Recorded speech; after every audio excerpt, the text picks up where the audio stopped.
Buenos días nuevamente, buenas tardes, buenas noches, en el horario que nos vean los profes en diferido. Sean bienvenidos a esta sesión de usos pedagógicos de la tecnología en educación superior. Solo para validar, ¿me escuchan en este momento? Por favor, confírmeme allí a través del chat, que ya iba adelantada cuando dijeron, no se escucha. Bueno, súper. Profes, gracias por sacar este espacio. Vamos a tratar de aprovecharlo al máximo. Como sabrán, estamos desarrollando algunas competencias digitales en esta sesión, mostrando algunos tips, algunas claves, pero muy enmarcados en lo que tiene que ver con la metodología de 7Es. Entonces ya hemos venido hablando de enganchar, elicitar, explorar, y hoy vamos a estar hablando de la E de elaborar. Entonces, vamos a aprovechar al máximo este espacio para que podamos desarrollar estas competencias. Ahorita les vamos a comentar muchísimo todo lo que tiene que ver con la parte formal, cómo a nivel pedagógico estamos aprendiendo esta secuencia de aprendizaje. Por ahora, y solo para iniciar, quisiera hacer una breve actividad que no tiene ningún tipo de evaluación ni nada, es una actividad libre de exploración, donde vamos a recordar algunos conceptos y vamos a tal vez a responder una serie de preguntas, que algunas que sabemos del día a día, otras que de pronto no las tenemos tan frescas, pero tiene un objetivo en relación con la E que vamos a estudiar hoy. Entonces les voy a invitar a que aquí muy atentos en el chat me vayan escribiendo sus respuestas. Yo les voy a plantear una pregunta. En esa pregunta voy a tener un enunciado, voy a tener 4 opciones de respuesta. Si usted cree que es la 1, entonces marca el número 1, el número 2, el número 3 o el número 4, una sola opción. Entonces tenga ahí a la mano, porque vamos a tener 10 segundos desde la lectura de la pregunta para dar nuestra respuesta. Entonces les voy a compartir este ejercicio breve. Espero que sea de su agrado. Lo hemos llamado ejercicio de transferencia. Les voy a leer la primera pregunta, muy atentos para que puedan responder rápidamente. 1. James está jugando fútbol y al caer apoya mal el brazo. El médico le dice que tiene una fractura en el hueso que conecta el brazo con el tórax. Tenemos 10 segundos para responder cuál de las 4 opciones son: fémur, clavícula, radio o húmero. Del 1 al 4, por favor, indiquen en el chat cuál sería la opción que consideran. Tenemos 5 segundos a partir de este momento. A ver, los profes dicen que es el 3 algunos, otros dicen que es el 2 algunos, y ahí siguen escribiendo y les voy a dar la respuesta correcta. Una vez finalice el tiempo, es la número 2, clavícula. Usualmente no tenemos como tantas, espero, situaciones de salud. Vamos con la pregunta 2, que tiene que ver con el ciclo del agua, y van pensando su respuesta. Cuando notas que las ventanas están mojadas por dentro en tu cocina, es porque el vapor se vuelve agua. ¿Qué parte del ciclo del agua se explica este fenómeno? Tenemos 1, evaporación, 2, condensación, 3, precipitación, 4, filtración. Varios profes nos han venido respondiendo aquí a través del chat. Número 2, número 2, número 2. Efectivamente, coincidimos, es condensación. Muy bien, profes, de química están bien. Vamos a seguir trabajando en esta pregunta. ¿Cuál es la partícula subatómica con carga positiva? 1 electrón, 2 protón, 3 neutrón, 4 fotón. ¿Cuál es la partícula electrónica con carga positiva? Respuestas muy unánimes. Acá estamos más hacia la número 2, protón. Correcto, profe, súper bien. Estos profes están muy pilos. Vamos con una de criptografía sencilla. Tenemos un código donde cada letra reemplaza un número en el abecedario. Entonces la A es el 1, la B es el 2 y así sucesivamente. Si tenemos una secuencia que es 3, 1, 20, ¿cuál sería la opción correcta? Por favor, marquen del 1 al 4 su opción. Ahí tenemos la estructura de las palabras, teniendo en cuenta la secuencia que les acabo de contar. Sencillo, sencillo, listo. Varios profes están marcando la número 2. Muchas respuestas encontradas, es correcta la número 2, muy bien, profes. Vamos con ciencias. Un virus entra al cuerpo y empieza a multiplicarse rápidamente. Luego aparecen los glóbulos blancos y lo atacan. ¿Qué proceso representa con la llegada de los glóbulos blancos? Infección, inmunización, contagio o mutación. Están súper pilos, vamos a ver si esta también. Inmunización, el número 2, algunos han marcado contagio. Vamos a ver, ya todos escribieron, no, están como dudando los profes. No tengo tantas respuestas, solo una de esta pregunta. Lo primero que se les venga a la mente, tampoco vamos a estar allí como... Entonces tenemos que la respuesta correcta es inmunización. Aquí sí no marcaron muchos. Vamos a una sencilla de álgebra, de esas que usamos del día a día. Esto en los negocios. Si cobra 150 fijos más 20 por cada invitado en un evento y un cliente tiene 350 de presupuesto, ¿cuántas personas puede invitar como máximo? ¿Cuál es la respuesta correcta? 7, 10, 15 o 20 personas. Lo primero que se les venga a la mente ahí sin usar calculadora ni nada. Yo sé que hay profes de matemática muy pilos que seguro van a encontrar la respuesta rápidamente. Vamos a ver, ni idea, escribe la profe, oiga, qué bien, chévere, porque ahí sabemos qué preguntas son más fáciles de responder, de pronto estamos más familiarizados con ellas y algunas no. Esta decoración navideña dice, ¿quieres decorar una mesa redonda del comedor con una cinta navideña alrededor del borde? La mesa tiene un radio de 1.5 metros. ¿Cuántos metros de cinta navideña necesitas comprar? Y ahí aparece la fórmula. A ver, pensemos, los profes que son tan pilos acá, rápidamente el radio de la circunferencia, 2 pi con... No dio la respuesta de la pregunta anterior, eran 10. Si cobra 150 fijos. Tenemos entonces, para el caso de geometría, esta respuesta tal vez nos puede demorar un poquito más. ¿Cuántos metros de cinta necesitas comprar para una mesa redonda que tiene un radio de 1.5 metros?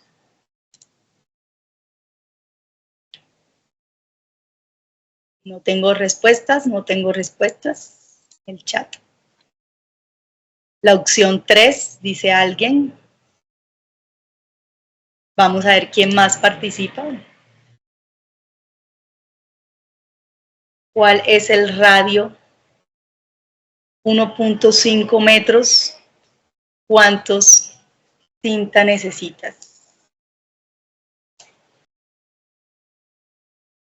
La respuesta correcta es la 3, 9.42, para quienes están allí súper conectados. Vamos, nos faltan 2 preguntitas. Una tienda vende 3 camisetas por 60. Si compras solo una, cuesta 25. ¿Cuál opción te conviene más para aprovechar esta oferta, para que puedas pagar menos? Marquemos de la 1 a la 4, a ver, los compradores acá estratégicos, ¿cuál creen que debe ser? ¿Comprar una sola, comprar las 3 y regalar una, no comprar ninguna o comprar 2 por separado? Aquí algunas personas están respondiendo, comprar 2 por separado, comprar las 3 y regalar una sería la opción correcta, la número 2, comprar las 3 y regalar una porque sale más económico.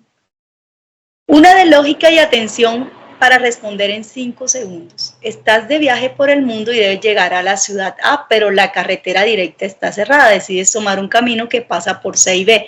¿En qué orden pasarás por las ciudades? Marquemos rápidamente cuál es la respuesta correcta. Está muy sencilla esta. Ay, algunos se quedaron y no nos están respondiendo nuestro test. La respuesta correcta es la 2, C, B, A. Y para finalizar, una del cambio climático súper sencilla. La temperatura promedio global aumenta y provoca fenómenos climáticos extremos. ¿Qué acciones podías tomar para ayudar a recibir el impacto? 1, comprar productos amigables. 2, aumentar el uso de paneles eléctricos.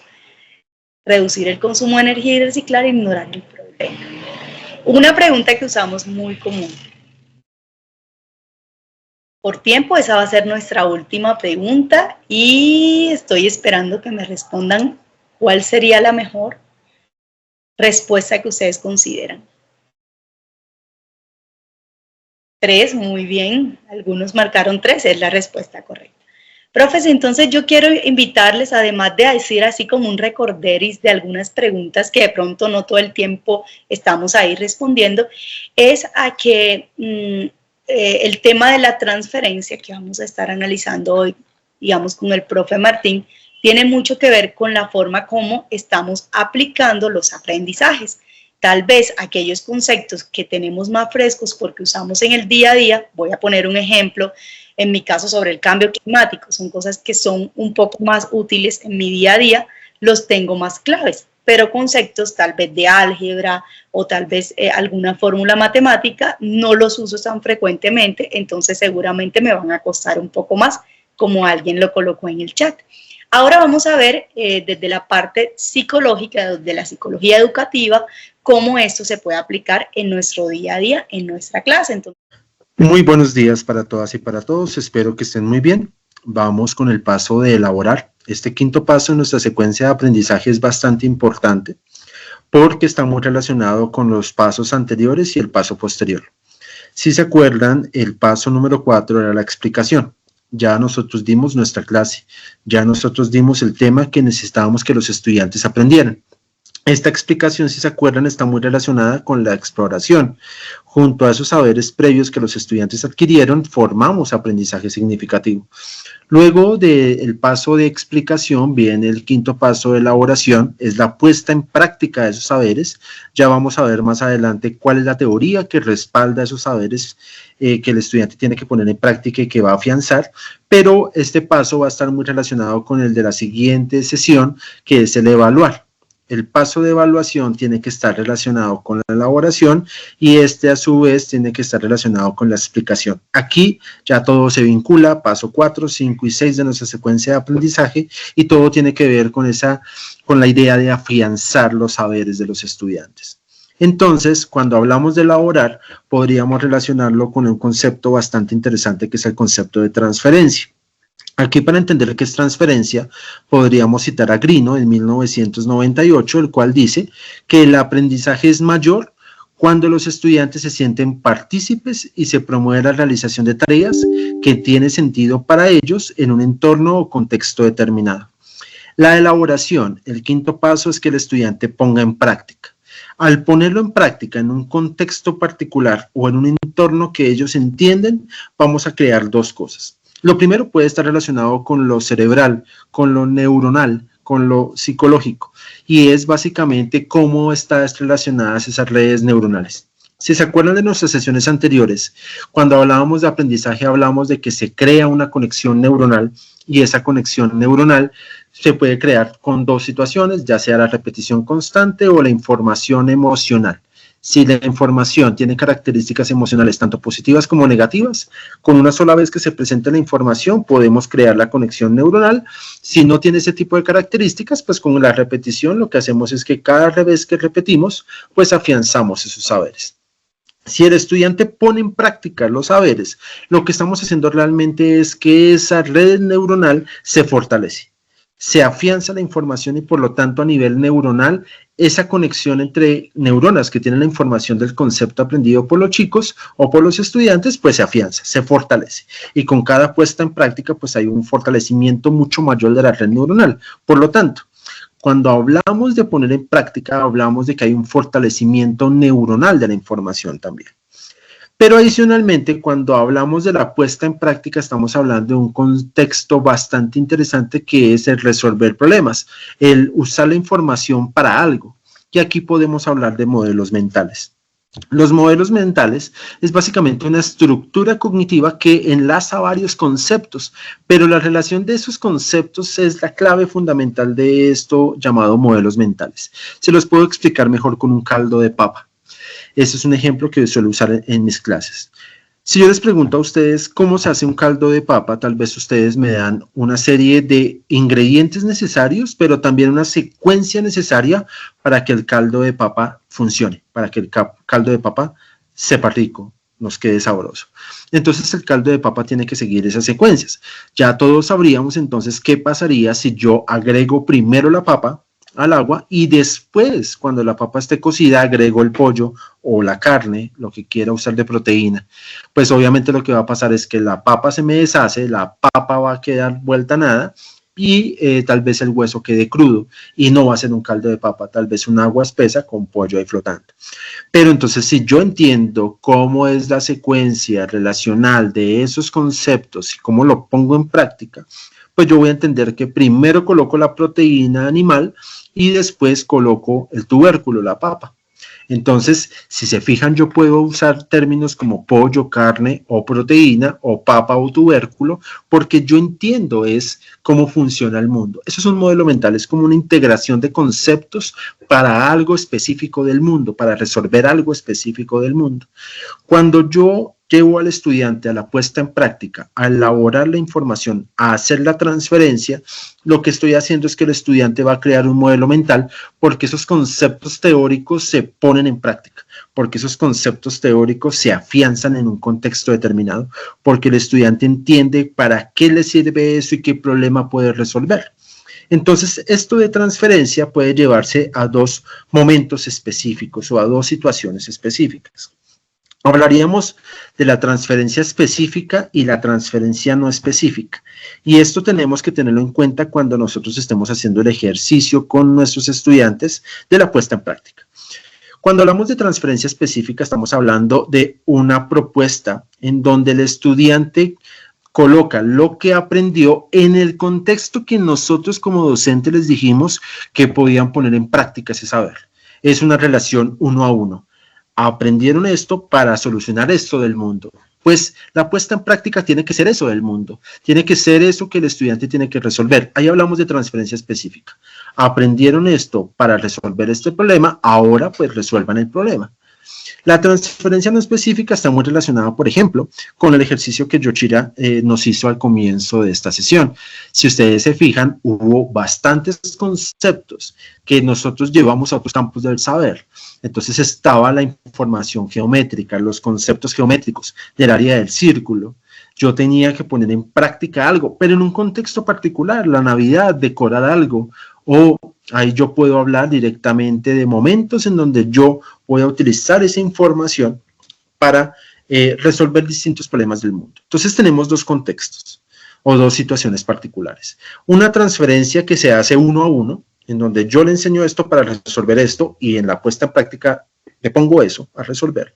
O la transferencia no específica en donde yo les doy un concepto, pero, o un saber o un procedimiento, pero ese puede ponerse en distintos contextos, puede desenvolverse o desarrollarse en distintas situaciones, o incluso en situaciones que nosotros como docentes todavía no hemos contemplado.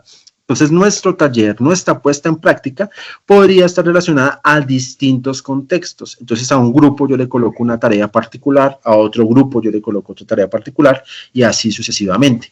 Intento abarcar la mayoría de contextos donde ese concepto se puede poner en práctica. Eso sería transferencia no específica o que los mismos estudiantes piensen contextos diferentes donde ese concepto, saber, procedimiento aprendido pueda ponerlo en práctica. Entonces, cuando hablamos de transferencia específica y no específica, hablamos de la clave fundamental de por qué Greenough, digamos que es tan relevante para la psicología educativa, porque él lleva el hecho de poner en práctica a un segundo plano, a un plano donde el contexto puede ser un sinnúmero de contextos, pero que el estudiante se siente partícipe en el quehacer y en la puesta en práctica de esos saberes. Pero adicionalmente Greenough nos da unos tips, nos da unas claves para que esa transferencia sea efectiva y que el aprendizaje sea mayor en nuestros estudiantes. El primer tip o concepto es el contexto de funcionamiento.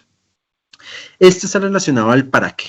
Al para qué nosotros enseñamos eso. Es una respuesta o una pregunta que nosotros como docentes tenemos que hacernos.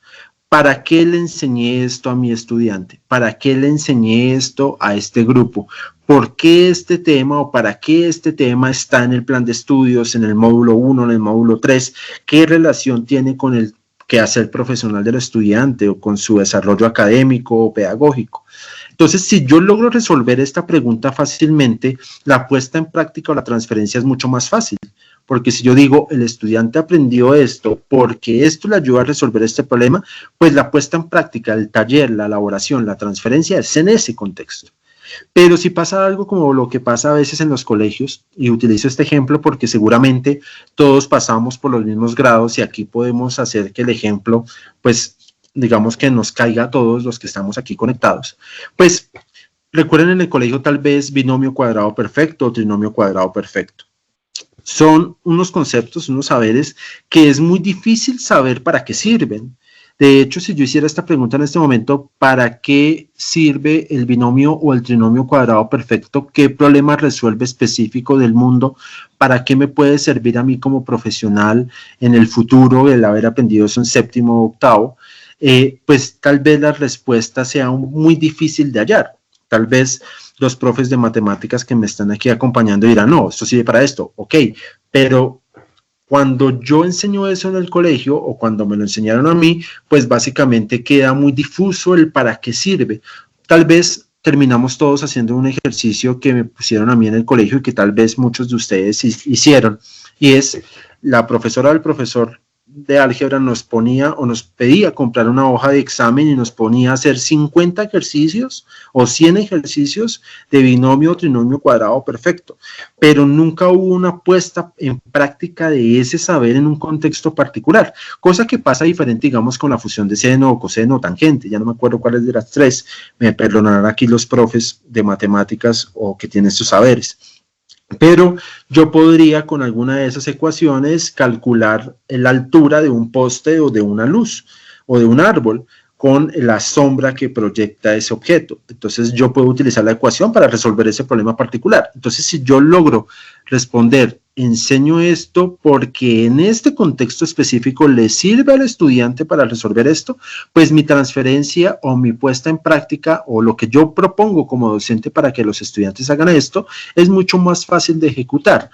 Pero cuando no hay una respuesta tan clara, yo tengo que plantearme dos cosas. Primero, si no hay una respuesta o un contexto específico que funcione esto para algo, ¿para qué lo estoy enseñando? ¿Es realmente relevante colocarlo en el plan de estudios? O mejor, coloco algo en el plan de estudios o en mi clase que realmente sirva para que el estudiante en un contexto particular en su profesión resuelva alguna problemática o una situación. Entonces, si yo me paro desde esa postura, me reformulo la asignatura misma.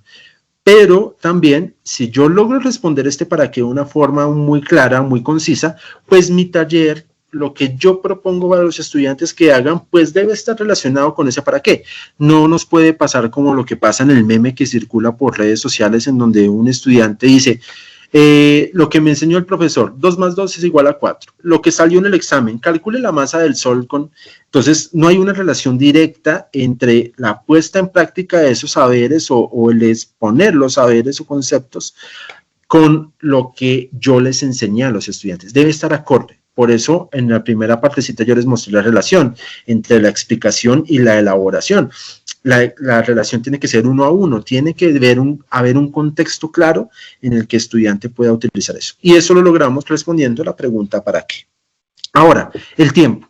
Es importante y tal vez aquí muchos docentes cometemos, ahí me meto en la cochada, cometemos este error y es que a veces no organizamos muy bien nuestra clase y la puesta en práctica, el taller está muy lejano al momento de la explicación. Por ejemplo, si yo veo a los chicos cada semana, pues de pronto yo debería pensarme en que el taller sea para la casa, porque dentro de 8 días tal vez esos saberes a los chicos ya se les olvidó, tal vez esos saberes se perdió parte de la información. Entonces más bien se los pongo para la casa y en el transcurso de la semana ellos lo van elaborando y vuelven a la clase siguiente y yo les reviso qué hicieron y vuelvo y retroalimento. O si yo los veo 2 veces por semana, pues no hacer el taller tan lejos de la sesión. Digamos, si yo los veo lunes y jueves, explico el lunes y el jueves lo pongo en práctica, les hago el taller. Que no sea muy lejano, como que el lunes les explico, el jueves les explico otro tema y el lunes siguiente les evalúo el tema 1. A veces tan lejano en el tiempo, si nos acordamos de la curva del olvido de Ebbinghaus, que tal vez hablamos en algún momento, si la información se presenta una sola vez con el paso del tiempo, el porcentaje de recuerdo tiende a cero, pues puede ser que cuando yo ponga en práctica o le pida a los estudiantes que pongan en práctica esos saberes, ya la curva del olvido ha hecho su trabajo y el porcentaje de información que el estudiante tiene ya es mucho menor y entonces no va a poder consolidar los saberes. Yo necesito que el estudiante consolide los saberes con la información fresca, que esa red neuronal que se acaba de crear se fortalezca con la puesta en práctica. Porque si yo me espero mucho, pues tal vez esa conexión neuronal o ese saber ya se perdió o ya está en un porcentaje menor del recuerdo, en fin. Entonces la recomendación de Grino es que sea cercano en el tiempo. Y también pensarnos en que la transferencia se haga a nivel individual o grupal. Es una pregunta muy importante, porque si yo planteo un contexto de funcionamiento y yo entiendo que esto es un quehacer que el estudiante de forma individual, solo, que no necesita a nadie más o ayudas externas o lo que sea, pues yo podría plantear un taller individual, que el estudiante resuelva un problema que le va a surgir en un contexto individual particular. Pero si es algo que tiene que ser interdisciplinar, si es algo que involucra a otros entes, estoy pensando tal vez en negocios, en donde yo no trabajo solo, sino que trabajo con un montón de personas alrededor, porque este es el contador, porque este tiene que darme tal información, porque este tiene que decirme esto, pues yo en mi taller o en mi puesta en práctica coloco esos roles sociales y yo determino entonces a nivel grupal qué necesita cada estudiante, qué contexto particular debe ser adjudicado para cada estudiante, cuál va a ser el papel de cada integrante del grupo, porque a veces lo que nos pasa es que ponemos un taller grupal, termina solo uno, el que entendió haciendo el taller, los otros hablando entre ellos, viendo el celular, opinando sobre algo muy, digamos, muy sutil, que no tiene que ver con el concepto, algo como de redacción o algo, pero del aprendizaje como tal vez muy pocos terminan haciendo el taller y muchos sí terminan haciendo otras cosas y no están afianzando los saberes. Entonces yo tendría que pensarme que el taller grupal le otorgue un rol específico o una oportunidad de socialización de todos los integrantes o que todos los estudiantes del grupo pongan en práctica el saber, que es algo que es muy difícil cuando a veces no articulamos muy bien el taller con la explicación previa. Yo tengo que tener eso muy en cuenta. Entonces Grino nos dice, plantéese si esta transferencia se va a hacer de forma individual o grupal, porque el taller o la puesta en práctica tiene que estar relacionada con esa singularidad o esa interdisciplinaridad o esa puesta en grupo de información. Y entonces, pues si seguimos estos 3 pasos, seguramente nuestra elaboración, nuestra puesta en práctica va a ser efectiva. Entonces, cualquier pregunta, estoy pendiente del chat, que me dejen ahí las preguntitas al final. Un saludo para todas y para todos y espero que el tema de elaboración haya quedado claro. Un saludo para todos.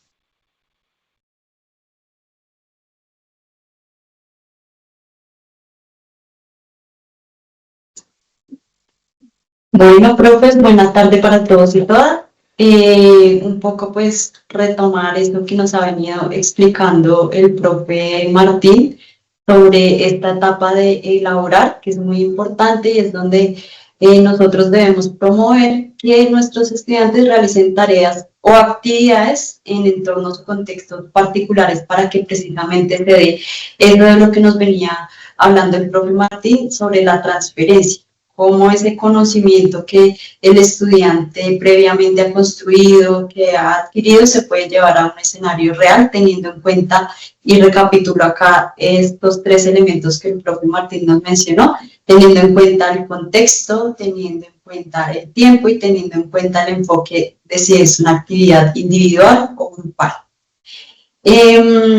Siempre aquí en esta parte les damos como recomendación de alguna estrategia didáctica pedagógica.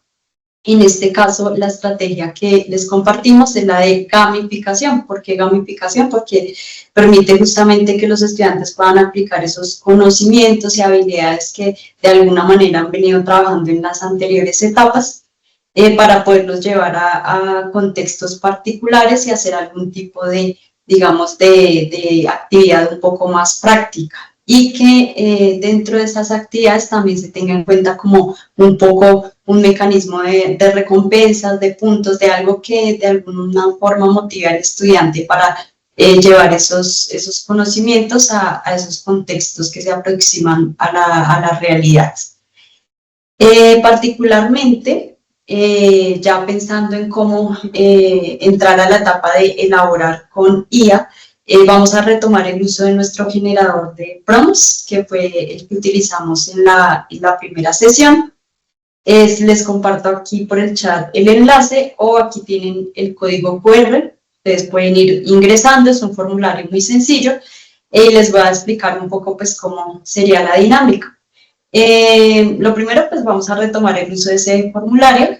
Recordemos que estamos en la E de elaborar. Acuérdense que esa herramienta les permite seleccionar diferentes E. Entonces, en la E, pues ustedes deben seleccionar la E de elaborar. Y también tener en cuenta que nosotros hicimos algunos cambios ahí en la herramienta. Hicimos una actualización para poder seleccionar también la estrategia didáctica pedagógica en particular. Colocamos una lista de diferentes estrategias de la cual ustedes pueden seleccionar como la que más se ajuste. Nosotros acá, me voy a volver un momento, les estamos recomendando gamificación, pero no quiere decir que tengan que trabajarlo bajo esa estrategia. Ustedes saben que existen otras estrategias que podemos aplicar dependiendo del tipo de actividad. Si, por ejemplo, no sé, queremos trabajar la E de elaborar con los estudiantes, enfocándolo en la elaboración de un proyecto específico, pues podemos utilizar la estrategia didáctica de aprendizaje basado en proyectos o aprendizaje basado en casos, o dependiendo pues la temática, la asignatura y la actividad que queremos realizar. ¿Listo? Entonces, permítanme, les comparto aquí la pantalla. Acá. Yo acá tengo el generador de prompts. Acuérdense que pueden seleccionar el rol, en este caso coloco docente universitario. En la E seleccionamos la E en la que estamos trabajando, elaborar, y acá en el módulo clase entonces escribimos como si quieren el nombre de la asignatura o el nombre del módulo particular que ustedes estén trabajando. Yo voy a colocar aquí un tema que nos compartían en una sesión anterior, que era sobre gestión de proyectos. Vamos a suponer que es de octavo semestre, de nivel de pregrado, del programa, puede ser alguno de los programas de la Escuela de Negocios, o puntualmente este nos lo compartió un profe de Ingeniería Industrial, porque ellos trabajan también un poco el tema de gestión de proyectos para cuando trabajan temas de emprendimiento. Y el tema específico que nos compartía el profe es sobre plan de negocios. Entonces, vamos a ir aquí. Plan de negocios. Acá recuerden que ustedes pueden seleccionar el medio de la clase, si es presencial, virtual, sincrónico, remoto. Y este es el campo que les comentaba sobre la estrategia didáctica o pedagógica. Y acá hay diferentes estrategias. Ustedes seleccionan como la que más se acople a esa actividad que quieren realizar. Yo voy a seleccionar gamificación. Aquí pueden seleccionar si las actividades involucran uso de dispositivos tecnológicos, si van a considerar el uso de herramientas de Moodle, y también si van a considerar herramientas de inteligencia artificial. Ustedes seleccionan como las opciones que les da a su caso específico. Y le damos en generar prompt. Una vez que se genera un prompt, lo podemos copiar aquí con este botón, le damos copiar. En caso que queramos generar otra, está la opción de borrar para volver a generar otro con otras opciones. Entonces yo lo copio. Y lo siguiente que pueden hacer es abran la IA de su preferencia, puede ser ChatGPT, Gemini o la IA a la que ustedes estén acostumbrados como a hacer consultas. Yo voy a abrir aquí Gemini, acá estaba haciendo un ejercicio, voy a actualizar y voy a pegar aquí el prompt. Ustedes pueden complementar el prompt agregando cosas como por ejemplo lo que nos mencionaba el profe Martín, de si la actividad es individual o grupal. Entonces yo aquí le voy a poner esta actividad debe realizarse de forma grupal, o ustedes le especifican si es individual. Le damos acá enviar.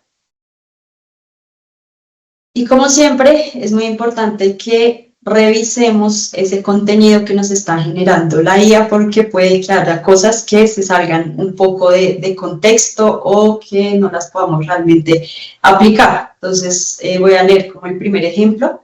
La idea es que ustedes vayan haciendo el ejercicio y que ahorita de pronto alguno de los profes nos pueda compartir el resultado.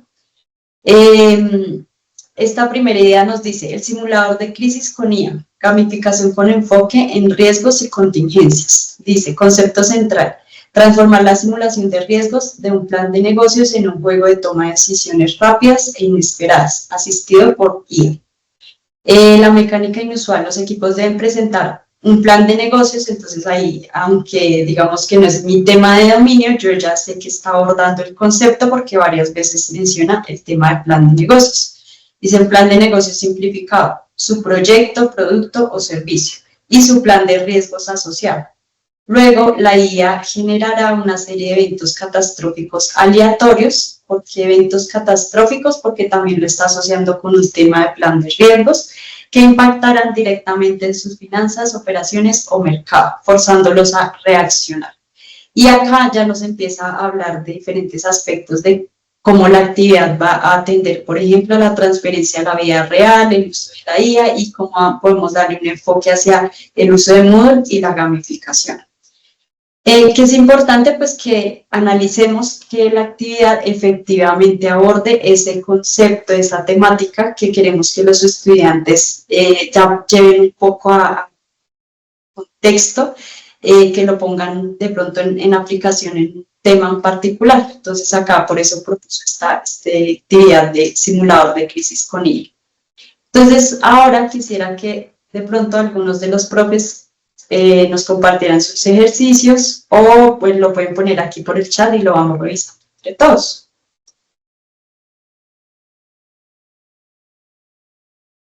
En compartir bien sea el prompt, listo, y o también lo que les genere la IA como respuesta.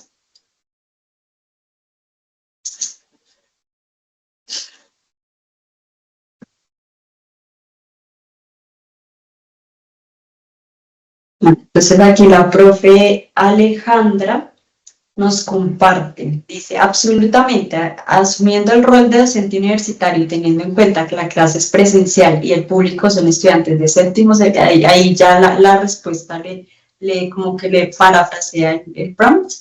De administración de negocios internacionales, las actividades deben ser rigurosas, enfocadas en la aplicación de conceptos y su relevancia en el mundo de los negocios y la política global, que supongo que es ya más el tema como específico. Aquí están 3 ideas creativas. Bueno, y acá dice que es en algo enfocado en economía de la felicidad. ¿Listo? Entonces nos puedes, porfa, compartir, profe, de pronto activar el audio, si pudieras, para comentarnos si la actividad, por ejemplo, la primera que genera es acorde a esa temática que quieres abordar.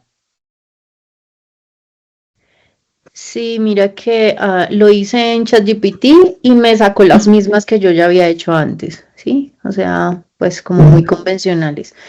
Pero en Gemini me salió esta, que es diferente y me pareció chévere. Políticas, programas o leyes completas. Entonces me pareció bien interesante.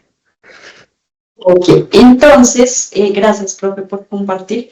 La idea es que ustedes puedan utilizar este pequeño ejercicio para poder plantear, digamos, sus actividades de elaboración y esto lo pueden usar para la actividad que deben entregar para el aula de APTEC, ¿vale?